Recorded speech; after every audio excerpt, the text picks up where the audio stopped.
point in time, your business model has to be introducing them into that product or service, right? So whether that's if you're a coach or speaker or whatever you are, financial advisor, you got to, one of the most effective things we know is to set up a consultation session, right? So you're setting up consultation sessions, right? And now you're at the point to where, okay, I'm talking to them, they're either gonna come in to get my products and services or they're not. But what does that part look like, right? So that's what the negotiation, so you gotta make sure that part of your business model is introducing them into your product and services. And some of the stuff, it seems like it's simple, but I don't want you to get hung up on whether it's simple or not. I want you to get hung up on, are you doing it? But it's essential. It's key, right?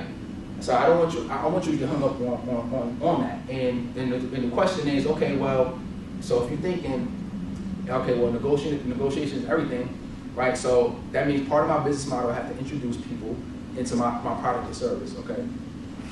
And do I have an effective and efficient way to do that?